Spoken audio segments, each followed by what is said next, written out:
there is a sound that the sea has kept. It is not the crash of surf on a shore, nor the keening of the wind across a fetch of open water. It is older, a resonant and percussive pulse that hums in the architecture of the deep. For most of our history, we heard it only as a ghost in the machine, a haunting distortion on the hydrophones of Cold War submarines. A melodic and mournful ambience for sailors who believed the abyss sang of monsters. We heard a song we catalogued a marvel of nature. We never suspected we were eavesdropping on a conversation. And now, in the silent hum of a server farm, a machine built of silicon and logic is learning the grammar of the giants, and the silence it is breaking is our own. The central conceit of our age is that we are the sole proprietors of complex thought, that the intricate tapestry of syntax and symbolism is a uniquely human invention. We have looked to the stars, straining our ears for a whisper from the cosmos, convinced that the next great conversation would arrive on a radio wave from a distant sun. This search, the search for extraterrestrial intelligence, has been a noble and lonely vigil. Yet, what if the fundamental premise was wrong? Not the search for intelligence, but the direction in which we pointed our instruments. Project SETI, the Cetacean Translation Initiative, proposes a thought so profound it borders on heresy, that the alien we have been seeking has been here all along, swimming in the dark chasms of our own world, speaking a language of such complexity that we lacked the humility to even recognize it as language. This is not merely a story of scientific breakthrough, of data and algorithms. It is a story about the nature of listening. It is an inquiry into the echo chamber of human consciousness, and the moment a sound from the outside finally breaks through, demanding we question not what the whales are saying, but what we have become by being unable to hear them until now. The archive of mishearing bore the algorithm. There was the archive, and the archive was built on a profound misunderstanding.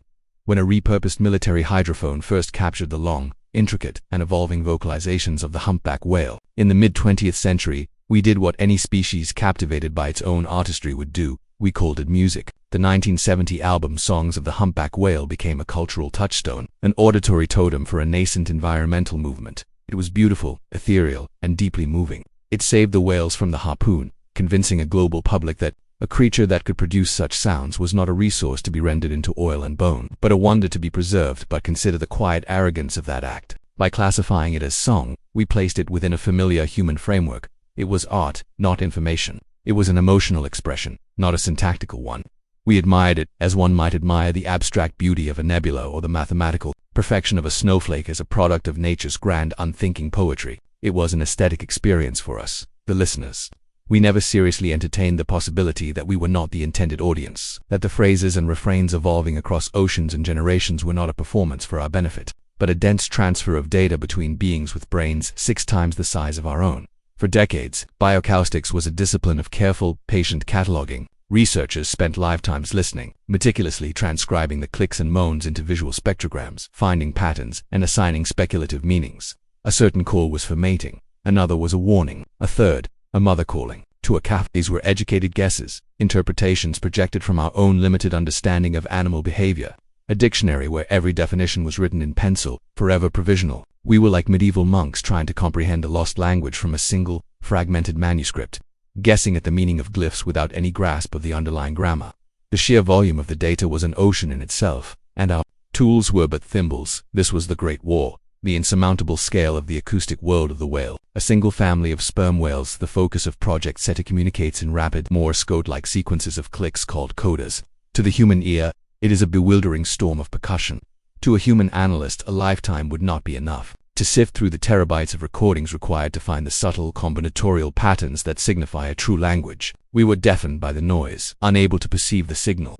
The whales were speaking, and we, with our notebooks and our patient ears, could only write down that it sounded beautiful, or perhaps that it sounded like a storm.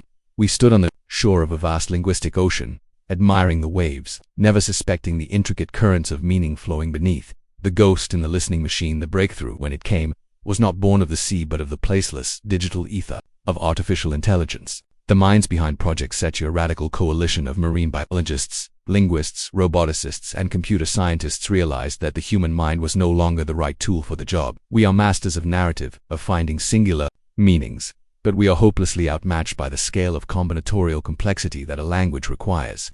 We needed a different kind of listener, one without fatigue, without bias, and with a near-infinite capacity for memory. We needed a ghost in the machine. Imagine the scene off the coast of Dominica. A 20 by 20 kilometer square of deep volcanic water is wired for sound. An array of hydrophones is anchored to the seabed, creating a vast underwater listening studio. Autonomous drones glide through the currents, their purpose not to hunt but to eavesdrop. Robotic systems, with the delicacy of a surgeon, attach non-invasive tags to the backs of the whales. These tags are not mere microphones. They are comprehensive biometric loggers, recording the whale's depth, heart rate, orientation, and, crucially, the sounds it both makes and hears. This is not just collecting sound, it is collecting context. It is the technological equivalent of placing a microphone on every person in a city, while simultaneously filming their every interaction. All of this data, a torrent of clicks and context, flows into the dispassionate mind of a machine learning model. This is where the modern magic happens, a process both intellectually staggering and strangely impersonal. The AI is not taught a language, it is not given a dictionary. It is simply fed a data set of unprecedented scale, billions of coders, and tasked with a single objective: find the patterns. Like a child learning to speak not from grammar books but from immersion, the neural network begins to listen. It identifies the basic units of sound, the frenetic building blocks of the sperm whale's world. It learns to distinguish the vocal, a signature of one whale, from another, to know who is speaking and who is being spoken to. But it goes deeper.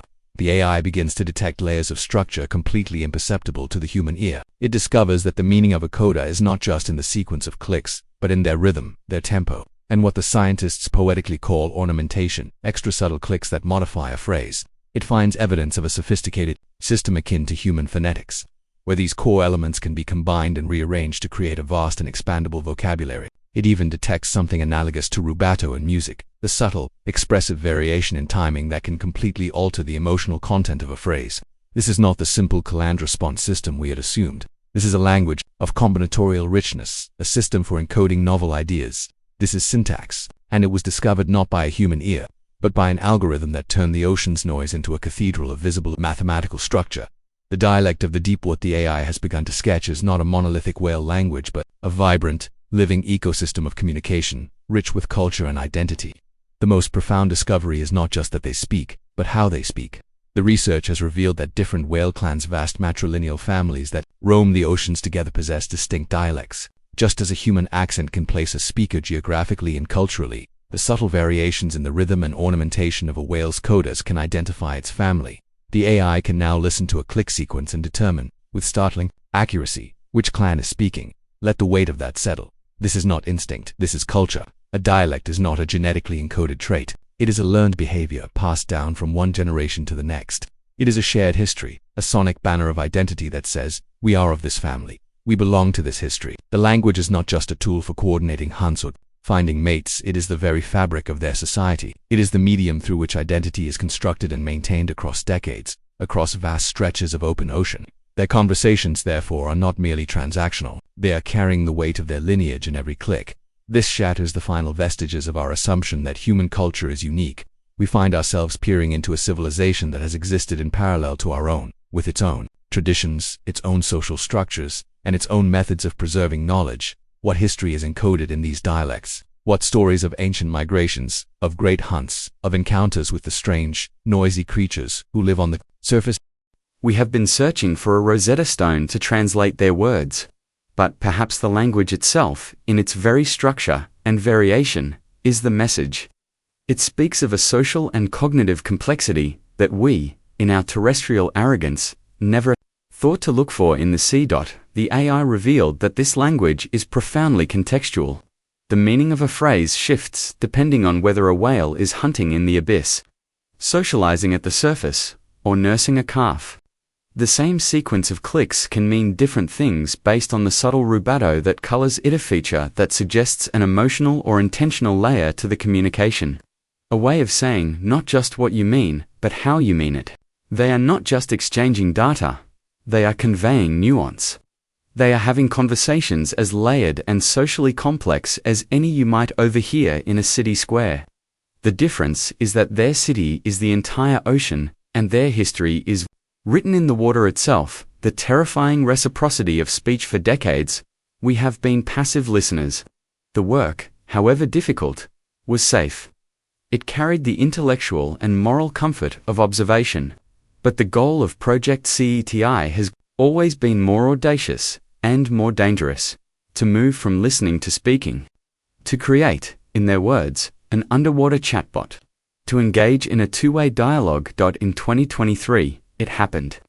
Using an underwater speaker, the team played back a specific coda they had learned from the local whale clan. A nearby whale responded. It did not just make a random sound. It replied with the exact same coda. A call and a response. A simple, one-word exchange, perhaps no more meaningful than a parrot mimicking a sound. But for the first time, it was an intentional, reciprocal exchange between human and cetacean. It was a single, monumental step, and it should fill us with as much trepidation as it does wonder. We have now crossed a threshold from which there is no return. We are no longer merely observers of their world. We are active participants in it, and this raises ethical questions of a gravity we are ill-equipped to handle. What is the protocol for first contact with a non-human intelligence? What right do we have to intrude upon a conversation that has been unfolding for millennia? In our eagerness to say hello, we risk committing a profound and irreversible act of cultural contamination. Their language has evolved in the pristine high-pressure environment of the deep sea.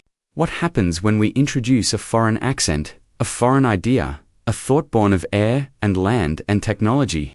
Could we, in our clumsiness, disrupt their social structures? Could our attempts at communication be interpreted as a threat, an insult, or a meaningless madness that erodes the integrity of their own discourse? This is not like teaching a primate sign language. We are not bringing them into our world. We are building a technological embassy in theirs, and we have appointed ourselves ambassadors without any understanding of the local customs. The success of that first exchange is not the end of the journey, but the beginning of a terrifying responsibility. Every word we choose to broadcast into their world from now on will carry the weight of our species' long and troubled history of contact with cultures we did not understand. We have a poor track record. We stand at a strange and unsettling precipice. A door has been opened, not to a distant star, but into the abyssal depths of our own planet. Behind it lies a mind, ancient and vast, whose thoughts are rendered in a percussive music we are only now beginning to comprehend. The work of Project CETI has given us the Qian algorithm that can parse the grammar of the deep. It has proven that we are not alone on this planet in our capacity for complex, symbolic communication. This realization is a profound gift, a moment that could fundamentally reframe humanity's place in the natural world, shifting us from masters of the planet to junior members of a much older conversation. But the gift is also a burden. To know that they speak is to be forever accountable for what we do to them and to their world.